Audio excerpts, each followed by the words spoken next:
Assalamualaikum, bertemu kembali dalam channel Feeling is Fun bersama Cikgu Syafina. Jangan lupa subscribe. Bismillahirrahmanirrahim. Assalamualaikum warahmatullahi taala wabarakatuh. Bertemu kembali dengan Cikgu. Okey, hari ini kita akan sambung dengan bab 6 lagi, iaitu cahaya dan optik, di bawah subtopik 6.3 formula kanta nipis. Okey, seperti yang kita ketahui, dalam subtopik sebelum ni kita dah belajar ada dua kanta, iaitu kanta cembung dan juga kanta cekung. Awak juga dah belajar tentang pembiasan cahaya. Okey, bagi kanta, ianya melibatkan fenomena cahaya iaitu pembiasan, di mana apabila cahaya merambat ke dalam kanta, ianya akan dibiaskan. Okey, untuk formula kanta nipis, alright, kita ada satu formula di mana formula ini adalah untuk melihat hubungan di antara jarak objek U, jarak imej V dan juga panjang fokus F. Okey, bagi satu kanta, formulanya adalah 1/F sama dengan 1/U tambah 1/V, iaitu 1 per panjang fokus sama dengan 1 per jarak objek dan tambah 1 per jarak imej. So, ini adalah situasi yang memberi gambaran kepada kamu apakah hubungan di antara jarak objek dan jarak imej. Okey, jika kita perhatikan gambar rajah pada gambar rajah A dan gambar rajah B, kedua-duanya adalah hasil imej yang diperolehi daripada kanta kamera yang sama. Tetapi kanta kamera itu diletakkan pada jarak yang berbeza. Cuba kamu tengok untuk gambar rajah A, kedudukan kanta kamera diletakkan lebih dekat dengan objek. Maka kamu boleh perhatikan imejnya menjadi lebih besar. Bagi gambar rajah B, kedudukan kanta kamera lebih jauh daripada objek. Hasilnya, imej yang terhasil lebih kecil. Jadi, kedua-dua objek kita adalah sama.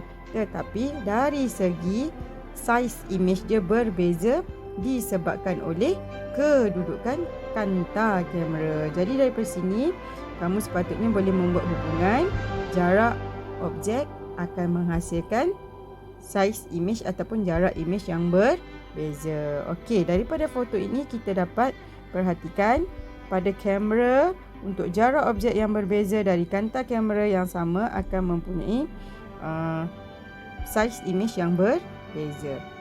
Seterusnya, eksperimen. Eksperimen ini adalah eksperimen yang melibatkan cahaya, bab cahaya, di mana tujuan ataupun inference eksperimen kita adalah untuk melihat hubungan di antara jarak imej dan juga jarak objek. Jadi di sini kita membuat inference yang jarak imej dipengaruhi oleh jarak objek. Maksudnya kita membuat hipotesis semakin bertambah jarak objek, semakin berkurang jarak imej. Jadi jika kamu lihat gambar ini tadi, semakin berkurang jarak objek, semakin bertambah jarak imej. Okey, so daripada sini kita boleh melihat hubungan di antara jarak objek U dengan jarak imej bagi satu kanta cembung. Dan daripada situ juga kita akan dapat menentukan panjang fokus kanta dengan menggunakan formula kanta, iaitu 1/F sama dengan 1/U tambah 1/V. So daripada sini kita punya pemboleh ubah yang dimanipulasi adalah jarak objek. Maksudnya kamu akan mengubah kedudukan objek pada jarak-jarak yang berbeza. Pemboleh ubah bergerak balas ialah jarak imej V dan pemboleh ubah yang dimalarkan adalah panjang fokus F. Jadi apabila ianya dimalarkan, maksudnya kita menggunakan kanta yang sama dari awal eksperimen sehingga akhir eksperimen. Okey, contohnya bagi eksperimen ini kita menggunakan panjang fokus 10 cm. Pemegang kanta, mentol 6 volt. Mentol adalah untuk menghasilkan cahaya supaya imej yang lebih jelas dapat dilihat. Bekalan kuasa untuk menyalakan mentol. Cardboard yang dilubangkan untuk menghasilkan imej segitiga dan juga skrin putih serta pembaris. Okey, pembaris ini ialah kita punya alat pengukuran. Skrin putih adalah bertujuan untuk menghasilkan imej. Okey, daripada situ di sini adalah susun atur alat radas. untuk menjalankan eksperimen. Jadi kita ada tadi mentol, okey, ini kita punya cardboard segitiga supaya dapat image di sinilah. So daripada sini kita akan mengukur U dan juga V. Okey, so untuk memulakan eksperimen, contohnya kita menggunakan U pada jarak 15 cm, kita akan laraskan skrin. Okey, skrin ni digerakkanlah ke depan dan ke belakang supaya dapat image yang tajam. Image yang tajam di sini membawa maksud image yang betul-betul jelas. Barulah kita ambil ukuran V. So eksperimen diulang dengan menggunakan nilai U yang berbeza. Contoh yang pertama 15, 20 cm, 25 cm, 30 cm, 35 cm. Dan kita boleh lengkapkan jadual untuk mengumpulkan data. So daripada sini kita boleh kiralah 1/V dan juga 1/U lah untuk mendapatkan hubungan di antara V dan U.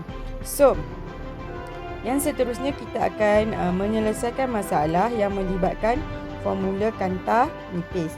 Tetapi sebelum kamu menyelesaikan masalah soalannya, cikgu akan tunjukkan dulu apakah kedudukan image yang akan terhasil bagi kanta cembung dan juga kanta cekung. Okey, kalau kamu lihat pada jadual ini, kita perhatikan bahawa panjang fokus bagi kanta cembung, okey, kita katakan adalah panjang fokus yang positif. Manakala bagi kanta cekung ianya adalah negatif. Apa yang dimaksudkan dengan positif dan negatif ini? Okey, yang kedua, jarak image bagi kanta cembung dikatakan nyata di sebelah kanta yang bertentangan dengan objek. Manakala bagi kanta cekung, yang dikatakan image maya di sebelah kanta yang sama dengan objek. Okey, cikgu akan jelaskan.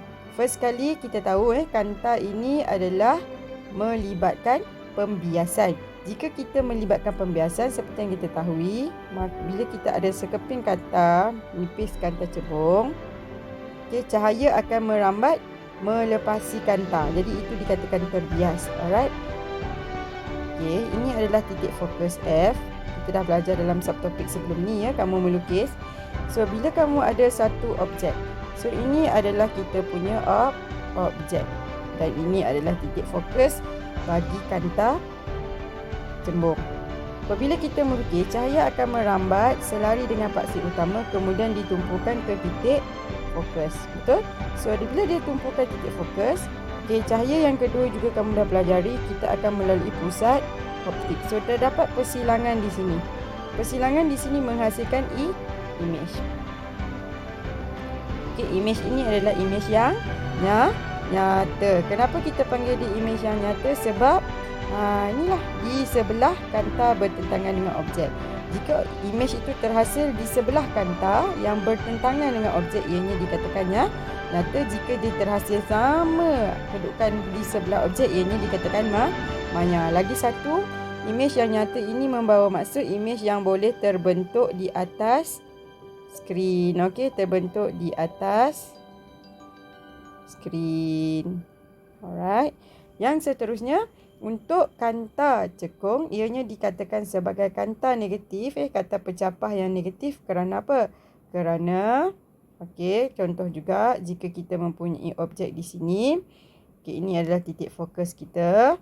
So kita dapati bahawa bagi kanta cekung, cahayanya dicapahkan dengan menggunakan titik fokus di bahagian yang maya. Okey, ini adalah bahagian maya. So kalau kita lukis garisan kedua dia, so kita akan dapat image kita juga di kedudukan yang sama dengan objek. Jika dia sama dengan objek, maka ianya dikatakan image yang maya. Jadi kanta cembung dikenali sebagai kanta positif kerana ianya menggunakan titik fokus di bahagian nyata untuk menumpu. Manakala kanta cekung dikatakan sebagai kanta negatif kerana ianya menggunakan titik fokus di bahagian maya untuk mencapah. Alright. So kenapa kamu perlu tahu kanta cembung adalah positif manakala kanta cekung adalah negatif? Ianya sangat penting ketika kamu ingin menyelesaikan masalah yang melibatkan persamaan kanta nipis. Di mana apabila kamu ingin memasukkan nilai F ke dalam formula ini, jika ianya melibatkan kanta cembung, maka F ini adalah bernilai positif. Okey, contoh soalan ni kamu boleh tengok dalam buku teks kamu lah. Dia gantikan nilai F dengan 1 per positif 12. Okey. Untuk pembesaran linear pun sama. M sama dengan V per U. Okey. Jika nilai V, U dan juga F adalah sentimeter, kamu just gantikan saja ke dalam formula. Tetapi kalau salah satu nilainya berbeza unit, pastikan kamu menukarkan unit bagi kuantiti fizik tersebut pada satu unit yang sama. Contoh semuanya sentimeter ataupun contoh semuanya meter. Alright. Contoh yang kedua adalah untuk kanta cekung. Okey, di sini dinyatakan bahawa kedudukan objek itu pada 60 cm dari kanta cekung. Bila awak nampak saja keyword kanta cekung, kamu harus tahu yang F-nya ialah negatif. Okey, bila kamu nak gantikan ke dalam persamaan ini, DF wajib kamu tulis negatif 30. Cikgu ulang ya, jika soalan kamu melibatkan kanta cekung, kamu perlu ingat panjang fokusnya mestilah negatif. Dan apabila kamu ingin memasukkan nilai tersebut ke dalam formula kanta nipis, wajib untuk kamu letakkan tanda negatif pada F. Okey.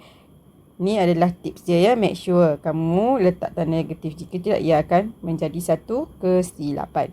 Okey, ini adalah contoh soalan yang lain. Boleh tengok dalam buku teks kamu juga rujuk soalan ini contoh 3. So kamu boleh fahamilah di mana soalan ini dia dah bagi. Okay, kita boleh tengok dia bagi menunjukkan seutas dawai lurus diletakkan sebanyak paksi utama sekeping kanta cembung. So keywordnya adalah kanta cembung dengan panjang fokus 12. So kita tahulah panjang fokusnya adalah positif 12. Right? Di mana X dan Y masing-masing ialah 24 dan 18 cm. Okey, berapakah seekor cengkerik mengambil masa 6 saat bergerak dari X ke Y? Berapakah laju imej cengkerik itu? So daripada sini, sebelum kita nak kira laju imej, kita kena dapatkan dulu jarak imej. Sebab kita tahu laju sama dengan jarak per masa. Okey, so kat sini awak boleh tengok. Gantikan dalam 1 per F sama dengan 1 per U tambah 1 per V. So susun. Dapatlah V sama dengan positif 36 cm. So daripada sini kita boleh kira juga V2 lah. Okey, V2. So V2 kita dapat 24 cm. So beza di antara V1 dan V2 so adalah 36 tolak 24 bahagi dengan masanya 6 saat. So dapatlah laju cengkerik itu ialah 2 cm. So kesimpulan dari apa yang kita pelajari hari ini ialah kamu perlu tahu kanta formula bagi kanta nipis iaitu 1 per F sama dengan 1 per U tambah 1 per V. Ingat ya, mesti 1 per F sama dengan 1 per U tambah 1 per V, di mana untuk kanta cembung F-nya ialah positif, manakala untuk kanta cengkung F-nya ialah negatif. Okey. So boleh siapkan latihan di dalam buku teks ya. Latihan 6.4. Kapkan latihan ni semua, kita akan bincangkan dalam next class. Selain daripada itu, cikgu akan bagi screenshot ataupun soalan ini. Juga lengkapkan bagi semua soalan ini untuk kelas kita yang seterusnya. Kita akan bincangkan jawapannya bersama. Okey, sekian dulu untuk hari ini. Terima kasih kepada yang hadir pada kelas kita hari ini. So, where there is a will, there is a way. Di mana ada kemauan di situ, ada jalan. Assalamualaikum. Bye.